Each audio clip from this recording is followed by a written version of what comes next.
deserve an ounce. It's only worth it if you work for it. It's only worth it if you work for it. I won't stop till they hear me now.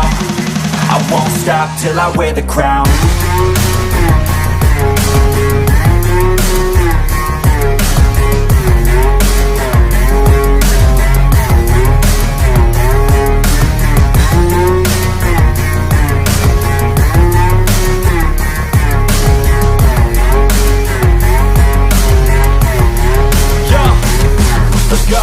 I'm just telling you to fight for your dreams, but it's not what it seems. Man, it's hard to be seen when everybody wants to be king. Yeah, they all want a ring. Yeah, we all want to be free. I see you in the chat. I ain't trolling anybody. We did 745, but we're going international today because we got a lot of folks in the building. It's crazy.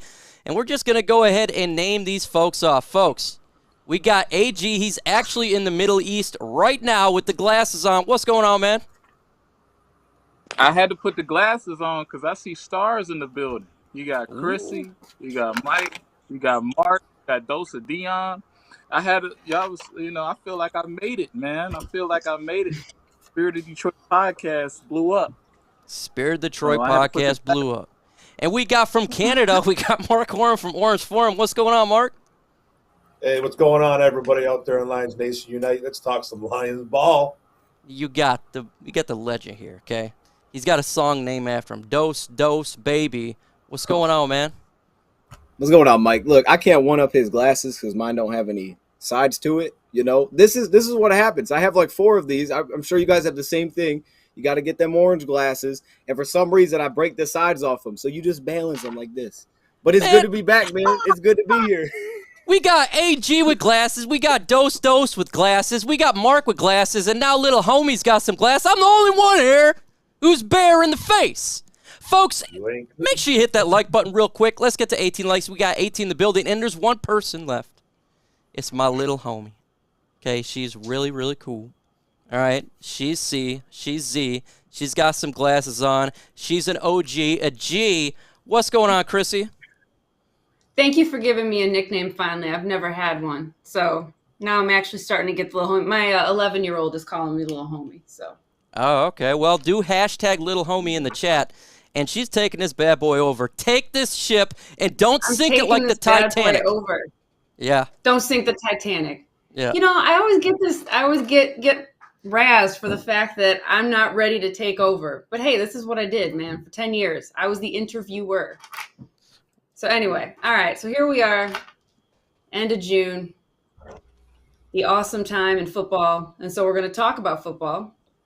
And Mike, you gave me some questions here, MicroMike, show planning. And so I'm going to go ahead and just dive right into it. So you're asking, you want me to pose the question, should Ben Johnson call plays for the Lions? So I'm curious to hear what you guys have to say about that and why. So I have my perspective, but I'm curious what you guys think. Well, we'll start from the top. AG, Mark, we'll kind of go like that, just a little bit. So it's a little bit easier because so many people are on. Hit it up, AG. So many. Yeah, I could give a simple answer and say, yes, that's how it should be. But, in typical Lions fashion, it's going to be some meandering and some spy games. And you'll think the Secret Service is in the building. So, I think it just depends on training camp and how they want to go about it. I think they already have a plan in place of having maybe an offensive coordinator committee. Maybe Campbell will have a veto power or something like that. But in all respects, I think he should call plays. But I think Campbell just wants to be comfortable with what happens in the preseason and subsequently the beginning of the season. Okay, Mark, what you got? Yeah, what Avery said was pretty much true. I'll kind of piggyback off that. It just kind of seems like right now that Dan Campbell hasn't really committed to him not calling the plays or giving the reins to Ben Johnson. I know there's a lot of talk about Ben Johnson, how he's the new genius kid on the block on how he can draw up plays, and he's got a really good rapport going on with Jared Goff. They're really comfortable with each other. So. I think no times like the present, I think he's going to have every opportunity during training camp and especially during this preseason coming up, I think he should, just like Avery said, I think he should be calling the plays, Ben Johnson. But I think there's a trust factor going on right now with Dan Campbell, and hopefully Ben Johnson can come on top, and we can see what he's really about. I mean, don't you think? I mean, how do you think you can really determine whether or not he can be trusted to call plays? I mean, aren't you either you're a good game manager or not? You're a good play caller or not? Like, what do you think would be a good way to determine that before we even play any games? Me? Yeah. How do I think? Why not? Yeah. He just has to instill some trust with him and Dan Campbell. They just have to have a trust factor. Like Ben Johnson, he's not really green. He's been around. He hasn't been calling plays his whole NFL career, but it just comes down to a trust factor. That's all it really comes down to. He's going to have to, Dan Campbell was apparently putting him in some situations during some OTAs and during this mini camp where he wanted to see if he could do it. And we never really heard too much about the outcome, about how Dan Campbell even trusted Ben Johnson. But I know he gave him the reins a couple times. So it's all just going to come down to if he trusts him. Like it's kind of hard to decipher. It's just whatever Dan Campbell feels, right? I can't really speak for Dan Campbell. So it's going to come down to training camp, I believe, in preseason. I got you. All right, Dose, I always love hearing from you. What kind of positivity you got? Yeah, well, this is good. I mean, I think you guys made a lot of good points there. And I was watching the USFL, which I kind of forgot it was a thing after the first week. And then I came back to it like 2 weeks ago, stuck in a hotel room. So watching USFL, and you see the play caller give the play to the head coach, and then the coach gives the call to the quarterback. So what we saw last year, it felt like Dan Campbell just wanted to be in Jared Goff's ear. He just wanted, because they say there only is that one guy that gets that communication. So he wanted that communication with this quarterback. But to what you guys said, I do believe, and I started off kind of thinking that's going to be Dan Campbell, but I'm kind of to the point now where I do believe by the time the season starts, it's going to be Ben Johnson that has that communication, because I think there's probably a difference between being the play caller and the guy that communicates between the quarterback and the coach. But I do think that will be all Ben Johnson by the time the season starts. I think they'll put him in that kind of power position. I think he'll be that guy because, I mean, when you hear Ben Johnson talk about it, he makes it clear he feels like he's ready. He's like, look, I did this back in practice, when I was with the Dolphins. I feel like I'm confident. I'm ready to do this.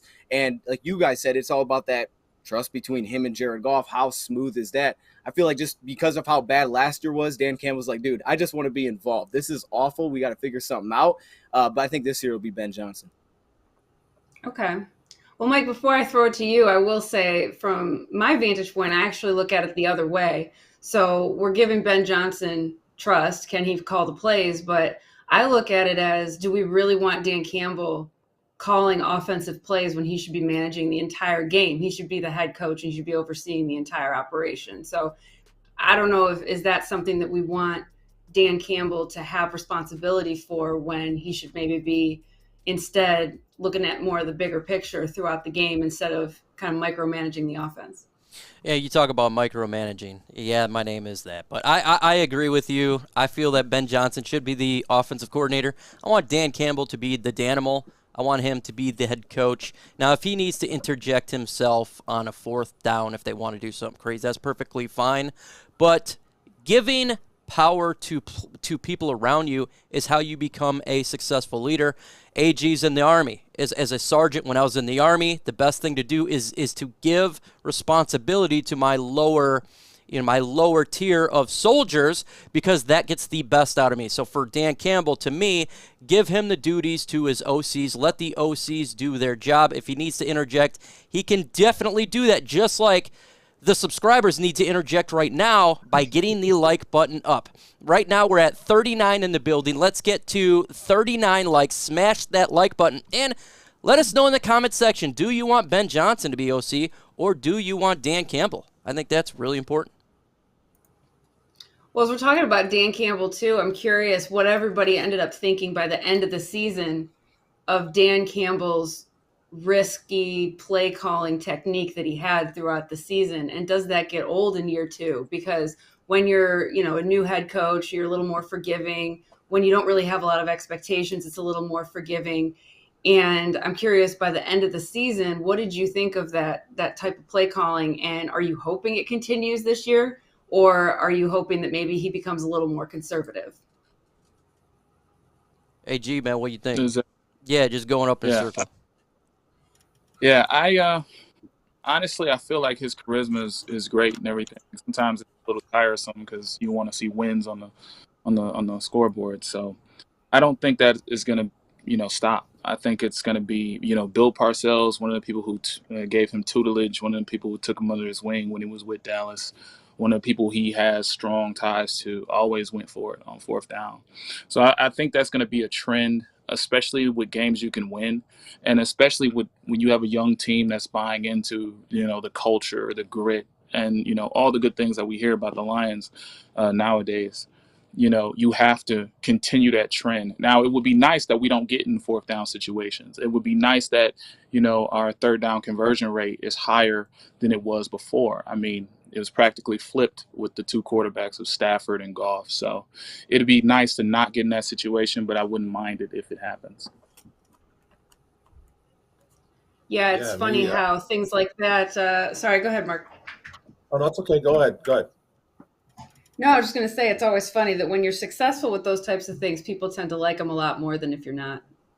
That's facts. Yeah. I know he had a pretty good fourth down rate when he was going for it. When he was going for it on like 4th and 12, 4th and 18, and he was like running the football, I found that to be a little bit odd. Yeah. But, I'm not really too sure what he was trying to accomplish there. That was a little bit, that was one question that I was like trying to pose to myself, like, okay, what's he trying to do here? 4th and 12, 4th and 18, running DeAndre Swift right up the middle. Like, what's his end goal here?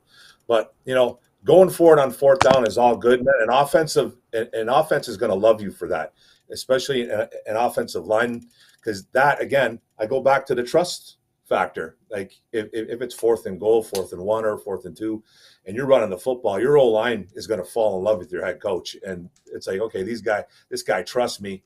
We can do this. Let's go get that first down for our head coach and just for us in general. So I expect Dan Campbell to be that same type of guy, to go for it on maybe some odd situations, when they're kind of buried in their own end zone, like in their own end, and it's 4th and 7. And like, oh no, man, they should be punting the football, but he does go for it. Just hopefully he makes it more than he doesn't, because just like you said, Chrissy, like, you're going to fall in love with them. It's a lot better when we get that first down. So I don't expect him to change much, but I do actually expect Ben Johnson to be taking over those calls. But the head coach always has the last say. So we'll see what happens there. That's true. Dose, what do you think? Yeah, no, I mean, it's just, I don't have the numbers and stuff for it, but what I like, first off, just going to week 1, as I loved when we went forward on fourth down. When we were down, it was big. We were down multiple scores at the point we decided to go for it on our own side of the field. I loved it because it was one of those things where it's like, dude, the game's basically over. Like, let's go for it. Because most teams, let's punt it, let's make it like, nah, let's just go for it. But with that said, I think you saw, to what I think Avery was saying at the beginning there, is that you kind of have the players understanding the situation. I think of even maybe not even going for it sometimes on fourth down when we went for 2 against Minnesota at the end of the game. And it's kind of just a situation when they're rolling Arizona, right? When you decide to go for it, you're in field goal range before half, you decide to go for it, pick up a first, and you end up scoring that drive. Now, I do think there's situations, it can get you in trouble. I thought Chicago early in the year, the Lions should have took the field goal. I thought they should have, made it a 1-score game. But I also think when you do that, you let the players know that this is what we're doing, and I have that trust that we're going to get it. But if you think about it, when the Lions didn't go for it on fourth down, it was usually off a flag, right? It'd be like 4th and 1, Lions would get a false start, and he's like, we're punting it. We're not going to continue to go for it because you didn't maybe earn that right to go for it. So I feel like it's interesting, but I do believe as a whole, Dan Campbell is one of those aggressive coaches, but to me, it's almost more just having that confidence that, look, I want my guys on the field. I want them to dictate, but there are situations where by how the game is going, he always talks about the game flow. We hear this all the time. He's always talking about some games, it calls for this, some call for this, how it's flowing. Teams like Green Bay, you got to score every possession. So I look at certain games like that where, okay, Green Bay, maybe he says he goes for it because it's like, look, they're going to score a lot. But there I'm like, I would take the field goal. I'd make it 14-13. He goes for it. So there's that. And then there's the side of the kicker. I mean, do you trust your kicker? There's a lot that goes into it. But I think overall, it's going to be Dan Campbell's going to continue to be one of the more aggressive coaches in football. No, I appreciate you saying that, especially with the Green Bay game. I remember it felt like it just killed momentum. Like everything was that hurt. rolling, and then why? Why did you I just didn't kill like that. momentum? So that was the thing that concerned me the most, probably. Oh yeah, I man. mean, Among others. For sure. he had it right. I mean, he had the play. I think Cephas had the ball in his hands and he didn't catch it. And so I mean, that's always the thing, right? Do you take the points or are you going for it? That's always tough. I know for me, just from my Madden experience, I'm always taking the points now. Okay, I'm playing a lot. I'm taking the field goal. Don't play with me. I'm taking the field goal. Now, Dan Campbell, do what you got to do, but I'm taking the field goal. That's all I'm saying. Comparing to Madden is 100%. Y'all know what I'm talking about. Y'all know what I'm talking about. I mean, stay away from the strategy right there. Oh man, jeez. Hey, I think it depends on the team. Honestly, I think it depends on the team. If last year, let's be honest, we were cheeks. Okay, our roster compared to the rest of the NFL was not that good.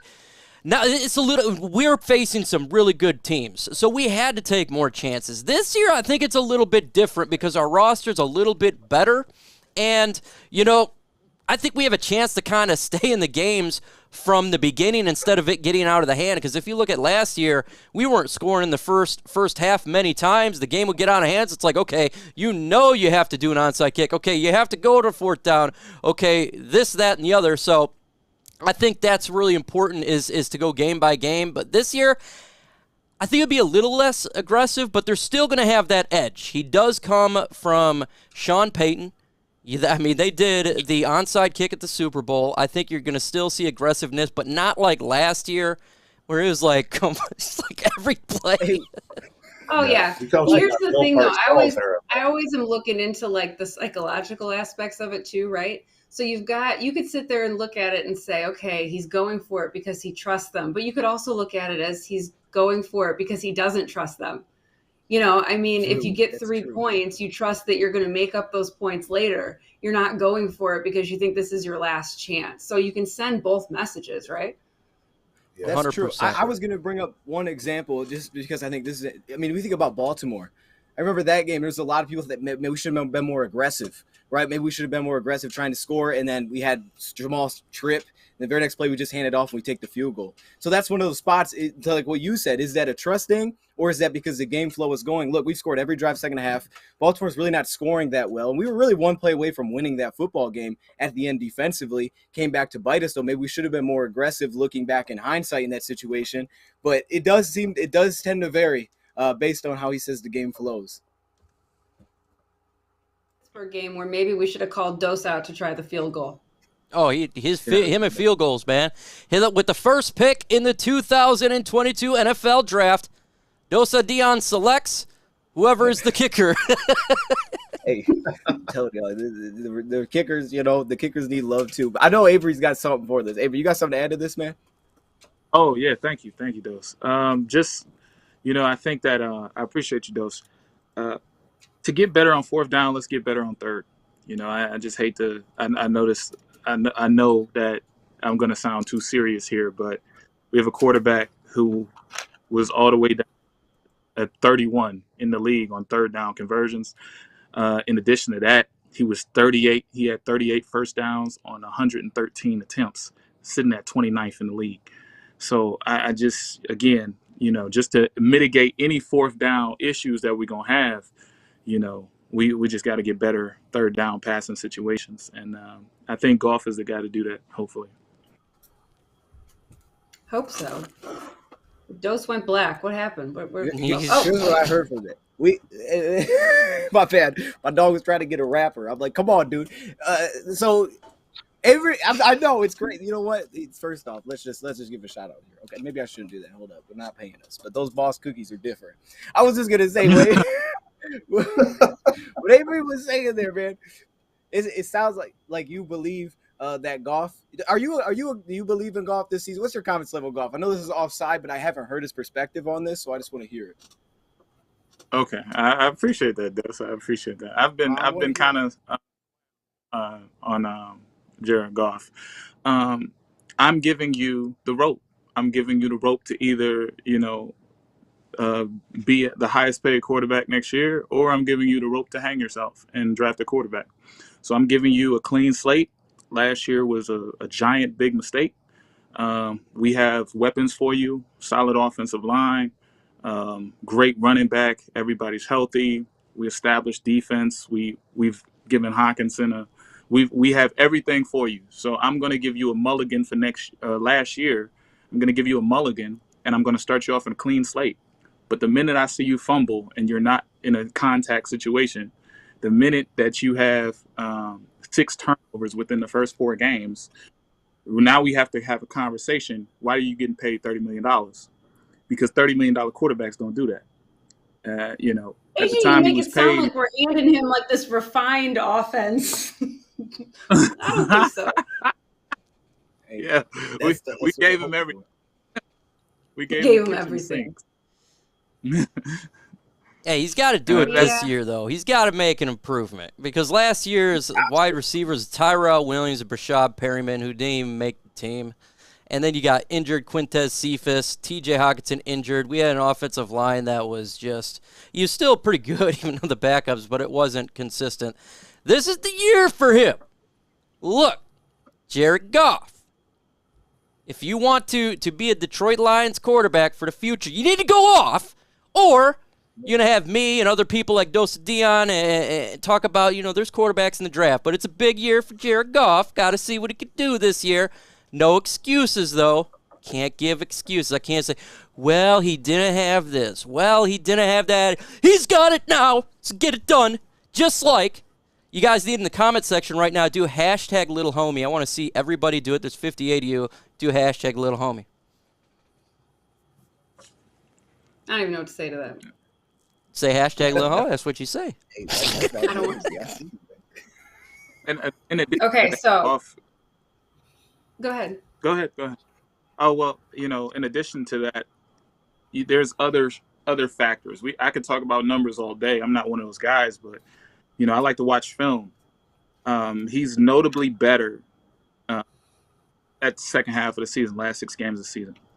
If he can just have that type of production, which is probably top 15 production, I'll give you a mulligan for last year. You can be my quarterback because all I need you to do is be a top 12, top 15 quarterback. That's all I need you to do. I just need you to be better than Teddy Bridgewater. I just need you to be better. I need your perspective on you to change because Matthew Stafford won a Super Bowl with the team you had.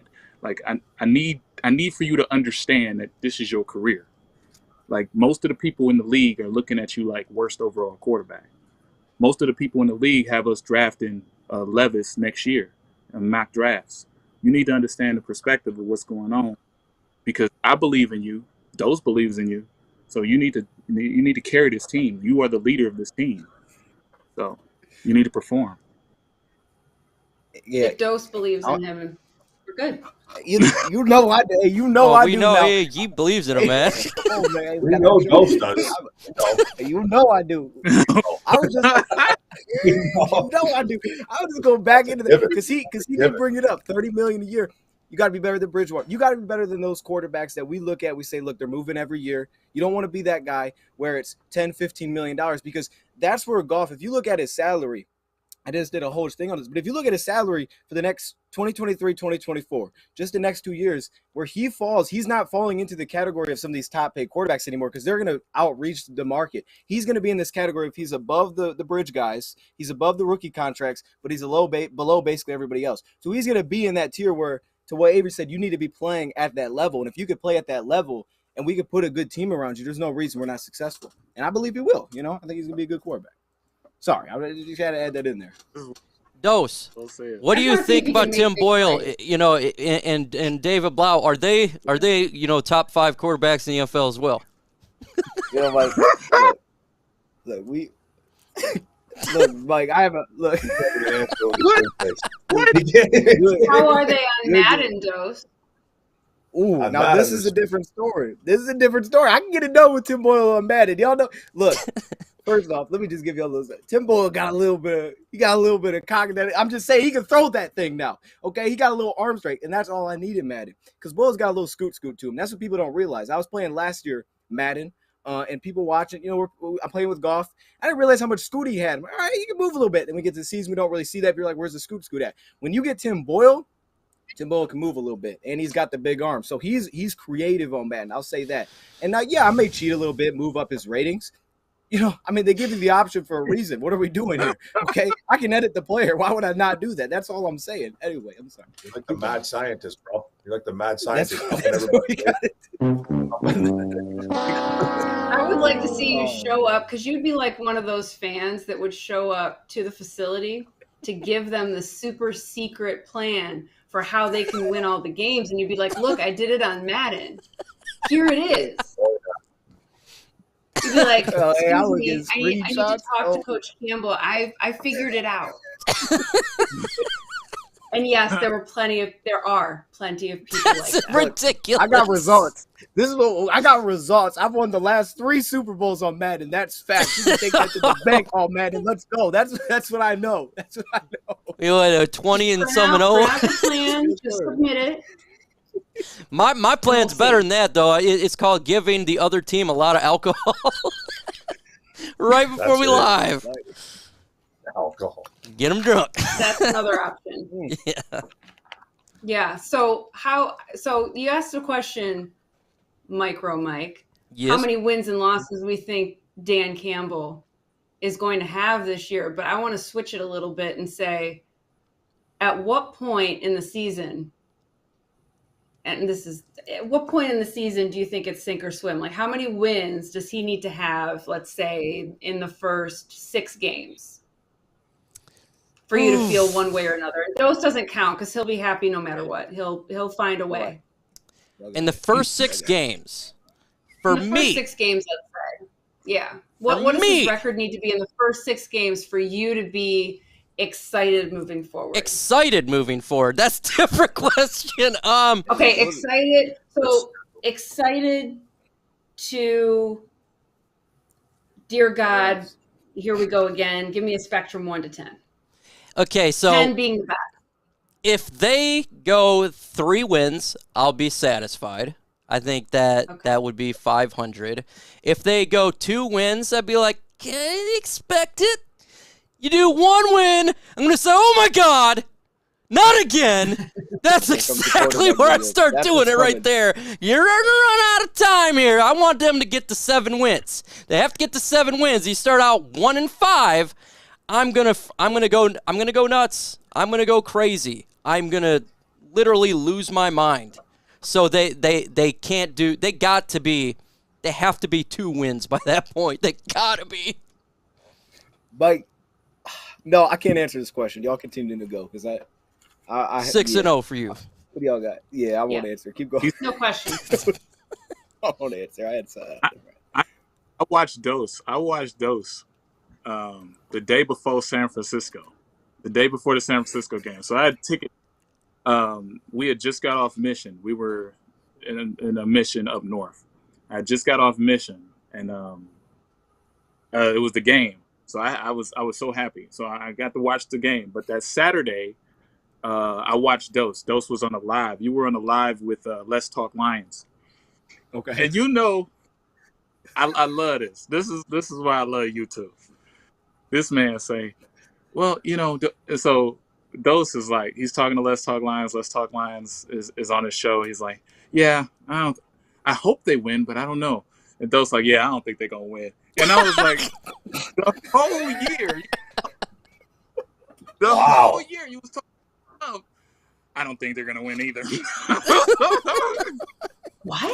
Say it ain't so. Oh my goodness! Wow. I need to pull the tape. That's Like reality set. You need to run that back. You need to run that back. So I don't know if that's true. I wouldn't lie on him either. This do sound right now. That dude. That sounds like something that was probably because here's what I was gonna say about this. That might be right because here's what it probably is. Here's what I was gonna say about this. Poor Dose. When we look at our schedule, y'all saying, where do we need to be 6 wins in? I'm looking at it like this. Because of how our schedule's set up, I'm going to be, y'all are going to hate it because I'm going to be optimistic the whole year. I don't care how we start because I see a stretch here. Now, there's a stretch here where I believe in the second half season, Lions can rattle 6 straight. So I'm going to have a lot of confidence. Y'all just need to get me 2-3 wins. And I'm like, all right, we're going to be a problem because Dose I think is it's the guy after that we're going to the Buffalo. Super Bowl until we're mathematically out. Oh, absolutely. Now we still go to the Super Bowl after that. What are we doing? Hey, you just all you got to do is have a chance. I mean, that's what it's about. I mean, I've seen Dumb and Dumber. You just need a chance. That's all it is. Just need that chance, man. Hey, the Giants did that. Was that 2007 wild card when they were the 6th seed and beat the Patriots when they were undefeated? So hey, that's true though. All you need is a chance. Doesn't matter where you're at. That was wasn't it 2008? Could have been 2008. Yeah, it's around that time. That was, by the way, that Super Bowl between the Giants and the Patriots was my shining moment. What did you do? As someone, so I come from a family that is a lot of Michigan fans, and so because of that, they've decided that they can adopt Tom Brady as one of their own, which I don't agree with, but that's neither here nor there. So I was working for the Lions at the time. Obviously, things were going well, and it was the Giants and Patriots Super Bowl, and the Patriots been undefeated, all of this, and I'm going, you know what? I think the Giants match up beautifully with the Patriots, and the defensive line is going to dominate, and I think the Giants are going to win. This is what I believed. Some other people believe that too, but that was my perspective. I go to the Super Bowl party. Everybody is decked out in Tom Brady jerseys and Patriots stuff, and I, of course, wear my Lions shirt because I'm loyal and I'm a Lions fan, but I am cheering for the Giants. I was the most hated individual at that party. Every time a big play happened, I was jumping up and screaming. The David Tyree catch, I was like up and circling and all this stuff. And I ended up being right. I felt so vindicated. It was amazing. It continues to be my most shining sports moment. So you're trying to say you know football? To a degree. To a degree. Well, I got a cool shirt called I Have Bigger Hands Than Kenny Pickett. And you can find these shirts. Tell them at LNUshop.com. LNU Shop. Epic. I mean, if you want bigger hands, it's pretty easy. You just got to ask your mom and dad, hey, hook me up with a little bigger hands, before you're born, and it will happen. And all you got to do is the odds. It's literally like you got a 99% chance you have bigger hands than this guy, because Chrissy does. Everyone on the panel does. But you get shirts like that. And if you know football, you can have a shirt that says I know football. That's what Chrissy's got. So LNUshop.com. Yeah, epic. right over there. Oh, well. I have abnormally long fingers, though, so it's not fair. Ooh. Well, Kenny Pickett's. Here's your hand. Here's Kenny Pickett's hand.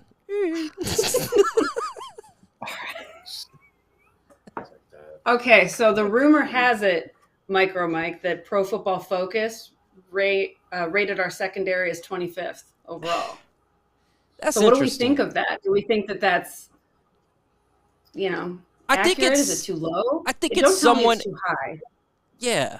I think it's somewhat inaccurate, if you ask me, in all honesty. I think they're kind of going off last year. There was a ton of injuries last year, but we got Jerry Jacobs, we got Jeffrey Okudah, Amani Awari, and Melifonwu. If people watch the tape, you see this guy is probably the most underrated player on the team. Sticky with the wide receiver. I think legitimately has a shot to really shine for the Lions for the next 4 or 5 years. I love Kirby Joseph. AG likes Kirby Joseph as well. Big into the scouting report. Tracy Walker finally having somebody next to him, I think it's going to make a difference. And most importantly, what helps out a defensive line guy? What helps out a secondary guys? The defensive line. The defensive line's better, and I think the turnovers and the pass defenses and everything's going to get better, in my opinion. What do you think, Mark? You haven't talked in a minute. Oh, go ahead, Mark. Yeah, Mark's been shaking his hand and stuff. I need Mark to go. Mark, let him know. Well, I think an age factor has a lot to do with it too. They're very, very young. I think like the oldest guy on that secondary has got to be Tracy Walker or Deshaun Elliott. And they're only in like 26, 27 years old, I believe. Everybody else is pretty young. Like Melifonwu, Okudah's still young. Jacobs we're talking about. Kirby Joseph's the kid there. You know what I mean? He's a 3rd-round pick, young, just coming out of Illinois. So, there's a lot that factors into being the 25th. And like Mike said, too, it kind of goes back into 2021 on why that ranking's probably right there at 25. There's not much leadership there. It's a very young team overall in general. This team, I believe last year we were either the youngest team in the NFL, or we were the second youngest team in the NFL. But, and it kind of starts with that secondary. So, and then, to have a good secondary as well, we talked about the D-line. The D-line has to get some pressure on the quarterback, and we haven't really had that in a while here. So, and then your secondary is going to get eat up a lot if that doesn't happen. So I think a couple things factor into it. I think age for sure, leadership, kind of a lack of playmakers. We don't really have a lot of playmakers back there. Oruwariye is probably our best playmaker, and we need more from these guys. So 25th, I think, is pretty close. I'm not really going to argue that. I don't really have the rest of the NFL, all the roster in front of me of the other secondaries. So, but 25 sounds about right to me. AG, I'm enjoying the facial expressions. What do you got? Yeah, I think it's absolutely right. It is absolutely right. Your first three starting corners are coming. Well, two of them are coming off an injury. You have Jeff Okudah, you have Jerry Jacobs, and you have Melifonwu, who played at the end of the season and the beginning of the season, but in the middle he kind of missed 6 to 8 weeks.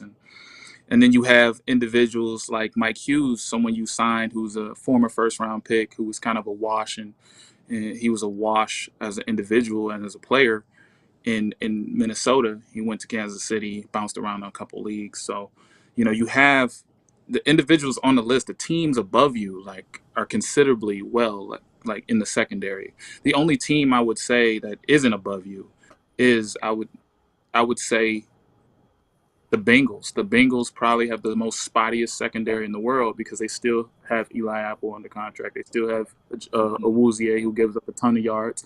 And we're not even talking about the corners that play in phase versus corners that play out of phase.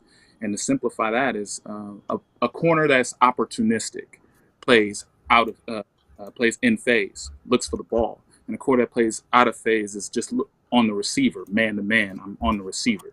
So we're not even talking about that. Awariye gives up a lot of opportunities to receivers, even though he gets a lot of opportunities as a catcher of the football. I feel like, that the yardage that was given up, everything, y'all should be ranked lower.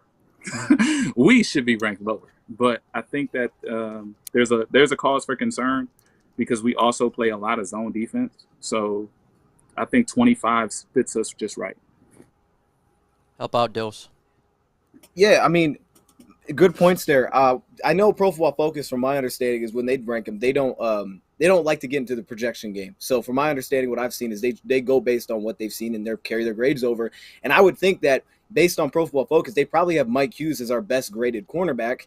And as Avery said, this is a guy that's bounced around. Last season, he found some consistency. He only started 5 games, though, last year. So that makes a lot of sense as to why they would have the grade there. And as he said, I'm sure, Monty had his 6 picks. Some of them, kind of right place at the right time. I know the Cleveland one, he kind of got burnt, and then all of a sudden he's there, makes a pick. But with that said, it is kind of, I think our secondary is a little more projection because of how young we are. And at the same time, the guys like Mike Hughes, because of the way that he played, Mike Hughes, I really like him as a corner, but Jeff Okudah, we haven't seen him iffy. I thought, again, you just saw such a small sample size, and even what we did see, he's still a guy that, to me, you're trying to figure out exactly where does he best fit in this defense, because I think he struggles in certain areas when he's getting up on you. He's a little bit better when he plays a little bit off, which is why maybe they're giving him some of those safety opportunities. So I look at the Jerry Jacobs, like he said, coming off an injury. Is he going to be there week 1? He showed us a lot in terms of he can get up on you, he can jam you, he's powerful, he can be sticky, but at the same time, is he a playmaker on the football yet, right? Is he that guy? So it is a weird mismatch. It's not a mismatch. It's a weird mix of talent. We have a lot of different chess pieces, and then it's trying to figure out, is this best suited to play man, zone? What's the best suit? Because we have different play styles, I think, across the board, which is to me why an Iffy is getting safety reps, because the Mike Hughes and Jerry Jacobs give me similarities. Okudah and Amani, we saw them play a lot of off coverage, a lot of cover 3. So I think it's trying to figure out all the pieces there. But as you said, Mark, at the beginning, defensive, or I think Mike, someone said this, defensive line is going to help you a ton here. And one thing we know with the Rams is that going back where Aubrey Pleasant was, guys, they made names out of guys that really weren't big names. And a lot of that stemmed from defensive line, but that's what they did. So the big names that we haven't shown it on the field yet. We're just kind of waiting. We're projecting. We don't know what they're going to bring. So PFF won't grade them high. But at the same time, the defensive line will be a huge impact there for sure. Facts. Thank you. Needed that. Let's go. Yeah. Man. Come on. Exactly. They've got a super chat from RV Happa. Hello, people. Lines are on the rise. Happa. That was why you was happy. We're on the rise, folks. We are on the rise. Thank you for that $2 super chat. Wait, Happa. did you read it? Makes you think of Stranger Things. Anyone else watch Stranger Things? Oh, yes, right here. July 1st, Friday. I watched 4 seasons in 4 weeks. Oh, my God. Yes. If you want to know a little bit about me as a person, go in. I'm all in. So 4 seasons, 4 weeks. I don't even like sci-fi. I just started watching it, and I said, I can't stop watching this, and I'm not really sure why. I killed it in less than 4. I killed that in less than 4 weeks, so I'm a bigger geek than you. Mark's got the podcast version. Well, man. He's just listening to be fair, though, Oh, yeah. I had 2 kids. I couldn't watch with them in the room. My Oh. 7-year-old would have been a little freaked out. Yeah, they got some stuff on there, not for little kids, for sure. Yeah, for sure. My 11-year-old, though, was all about it. Hey, I just Right seen on. Black Phone. That mug is just that's a good movie, man. Is that with fire? who's that with again? Who's the That guy? in Ethan that? Hawke. He's like a psychopath. Yeah. If you ain't seen Black Phone, that stuff is creepy, man. Ooh, Like okay. Like, what kind of creepy, though? Yeah, it's really Oh creepy. man, he abducts Superman. a child. That's what he does. Is he abducts kids, and he's got a crazy mask on. He reminds me of like something you'd see with an old van that's rustied out. Hi kids, Yeah. would you like free candy? Yeah, So, it's- That's it looks great. pretty wicked. Yeah, it's sounds very so family entertaining. friendly. Okay, show of I'm excited hands. for that, man. Show of hands. Who likes or thinks clowns are good? Who Clowns thinks are clowns good? are creepy as hell? Clowns. They're creepy. I think they're creepy. John Yeah. Wayne Gacy. Okay. Console John good, Wayne man. Gacy, different. Yeah, he was different. Okay, just checking. Yes. My youngest has a fear of clowns, and I don't blame her. That's what Matt Patricia is. So I definitely don't like Good clowns. segue, man. Mike. Good No. segue. Petrified of him. Oh, Getting us back to football after Hopper. Okay. So I'm also laughing at give a bold prediction for Lions training camp. I don't know if I have a bold prediction because my bold prediction is like we're going to show up, do reps, and then we're going to have the same interviews that we have all the time, which is everybody's out here, they're working hard. You know, everybody's doing what they're supposed to do. And, me we're just going questions. to take one practice at a time. And we're getting ready for the preseason. You know, everybody's just learning the systems. You know, we're getting everything down. You know, we're working together. We're communicating. That's pretty much it. Hey, there'd be different Everybody's questions on asked to injury get me watch. down there. All the writers are just like on injury watch. That's pretty much everything that goes on in training camp. They're on injury watch. Yeah, we got to watch those injuries for sure. Oh, psh. I know we got to get some bubble wrap around some of these players. I think that's the biggest one. I will say that I like the way the organization now deals with injuries. I like from a sports science standpoint with Jill Costanza to the trainers that we have, the training staff, the coaching staff, and the organization as a whole. I like how they deal with injuries as opposed of the past versus now. Now they seem so like they lead with trepidation. You know, they care about the player as well as the production of the player, and they care about the mission. But at the same time, they have a good balance to that, an appropriate balance to that, as opposed to years past where we've heard things that are unfavorable about the organization. You know, you just Google. I'm not about to smear the organization, but in the past, I felt like the organization wasn't taking injuries seriously. But now I feel like they're just on par with some of the best organizations in the league. I Well, hope so. that's good. The fact that no one's brought up kicker yet is what's shocking me. You know, I mean, that was a good point, but I'm just like, what are we doing here? We're sitting talking about training camp, and no one's even brought up kicker. And I thought Chrissy, the one to kick this off, would for sure be bringing up kickers. I don't know what we're doing. We need to see that kicker battle. I mean, that's what it's about. But I will say the one thing though I am excited to see though with training camp is I remember last year The guy that seemed to take on the challenge, the guy that seemed to, it was Okudah. It was Okudah in the one-on-ones and receiver cornerback drills. It was Okudah whenever, when they would get around, everybody would come around, they do like the one-on-ones. And, the St. Brown jumped over Okudah, but it was always him in the one-on-ones and the cornerback receiver drills that seemed to just try to go against who was the top receiver this week. Well, if we have DJ Chark, we probably won't have Jameson. But again, I'm excited to see how that goes with him, Josh Reynolds, maybe higher level competition. And to see if he takes on that challenge and he continues to do that, I believe he will. He seems to kind of walk around with that kind of confidence that he's that dude.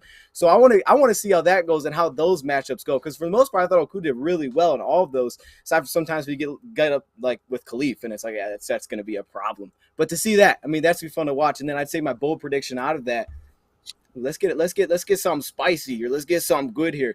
I'm gonna say Mike Hughes is a problem. I'm gonna say Mike Hughes is a problem for training camp. I think he'll be a guy that maybe because of he's been through a lot with Minnesota, and they've had a lot of secondary issues. And then going to Kansas City, having his bounce back, coming back healthy. I mean, look, the excitement's about Goff, and he's not having to deal with his offseason stuff. I'm excited to see it. But Mike Hughes, man, I think he can be very sticky in coverage. Now, does the playmaking side come in, which I think he has the upside to be? Yes.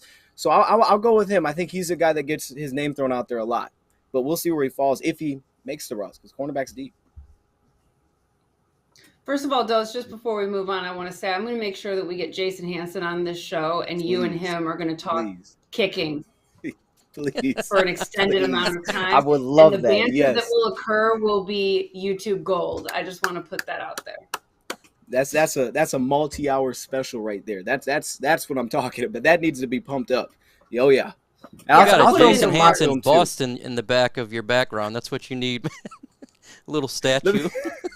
That would be. I need to get it. What I need is a bobblehead. Here's why I'll get some of my clips. Be kicking field goals. Let him break it down. Because he might have. Are you all aware that Jason has like a phenomenal sense of humor? No, I'm not. I didn't know. Oh my gosh! So I don't know if that comes across in interviews. Jason is one of the funniest people, and he just has this dry, fantastic sense of humor. It really will go very well with Dose. But it was one of those things where when we would have a bad loss, Jason was around for so long that he would say whatever he wanted to say because he had the credibility. He always came through. So he always was made for some good quotes.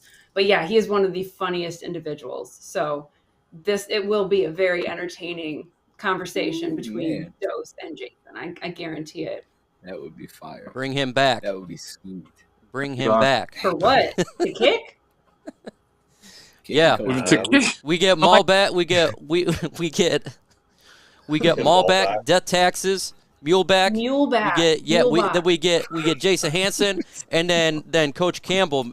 They're all there in the 2008 season. It'd be glorious. I was too. I was there as well. Oh God.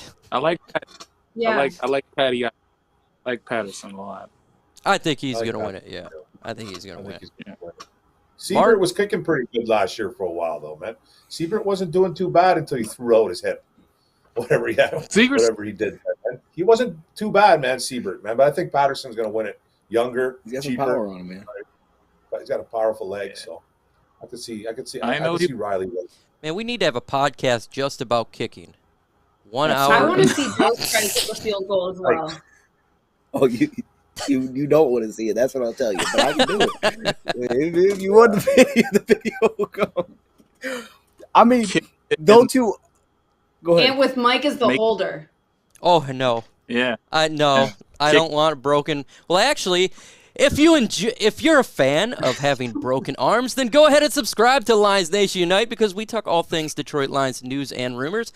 And sometimes being a Lions fan, you can be on this panel and talk about kicking and just want to kick yourself in the head while hearing it. Kick right in the nose. That's not really possible. I mean, well, Dose, he can definitely do it, no doubt. can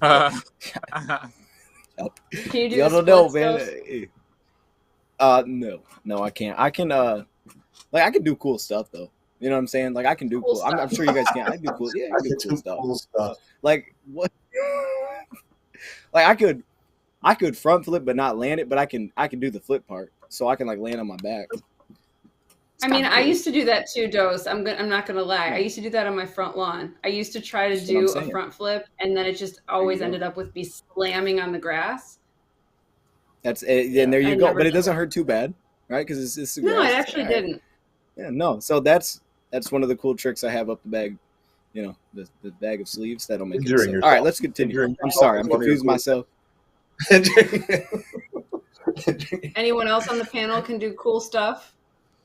I know Yeah, Mark I can do can some tell cool you stuff. guys to subscribe to the channel. If you've not subscribed, we're trying to get to, 4,000 subscribers, so make sure you hit that big red subscribe button. It says the word subscribe. You hit it, and you're part of LNU. The cool stuff I can do is not like civilians look at me crazy. I can do I can pull security. I can shoot really well. I'm not about to stuff, but I know y'all don't want. Don't worry, I'm fine. Yeah. I'm in a good situation. Fine. That's good. Good. That's Yeah, good. but it's not cool, you know. Not like Yeah, kicking the cool- yourself in the head. Like, Yeah. The cool stuff that I Mark, can do what is cool probably stuff can you do? illegal. So, Yeah. so but that's pretty cool to me. That's I'm going to leave it at that. It's just a joke. It's Oh, man. You realize what you like, just completely open-ended. yeah. Do you got a That's the whole side point. business going on? That's the whole Does it point. get shipped to the No, United States? Nothing like that. Nothing like that. Nah, just Oh my gosh. stuff that's not One of those for, jokes that you said and then go, maybe I shouldn't have. Maybe I shouldn't have done that. what's Nah, that I'm show? just- What's that? Training camp. Are you breaking bad? Breaking Bad. Breaking Bad. Mark Orem from Orem's Forum. No, none of that crap, man. I don't do that stuff. All right, so do we want to close it out with who has a make or break year? What player has a make or break year? Make your predictions. Make or break year. You know what? I said this yesterday. It was on Luke's podcast. I did in the comment. I said, how about Taylor Decker? He needs to have a big year this year. Why? Because first off, this offensive line needs to have continuity. And we got a Penei Sewell, who, in my opinion, should be the left tackle at some point for this football team. If he can't stay healthy, and if he consistently doing false starts and holdings, next year's draft, you can get a tackle in the draft, a right tackle, move Penei Sewell to the left side, and you got a very young, stout offensive line. We got plenty of draft picks next year, and I think Taylor Decker really needs to show his worth this year for the Detroit Lions. I'm a big proponent of this player. I love this player. There is no slander here. I'm just merely talking from a fan perspective, taking my emotions out of it. But I would love to see Swift have 1,000-yard rushing. Or, last year, almost all the purpose yards in the world, But we need to see that really translate, because this needs to be the year he kind of propels himself in that elite back status. I feel like if DeAndre Swift was on the Kansas City Chiefs, he would be the number one back in the league. I feel also that if he was on a team like New York, he's going to start over Saquon Barkley, because he gives you so much in the passing game, all three downs and all three phases. I think that as a pass blocker, I think that as a running back, he needs to just put it all together so he can silence the doubters. And I'm a big proponent of Swift. Like, that's my dog. So, that's who I'm really pulling for. Like, this the year. We got to get the extension done this year. So let's figure it out. Yeah, I think I maybe actually they can agree make with it. you. Okay. Yeah, for sure, man. oh. I totally agree. Yeah. I feel That's good. good. The genius agree with me, y'all. I'm good. No, I want him to get through. I want him to get through the year healthy and performing to it. Like, to me, it's, can he get through the season performing to his top abilities without getting hurt and just to be consistent? I think if he can do that, it secures him as, top back in the league. So I would love to see him do well. And Herman's like his biggest fan.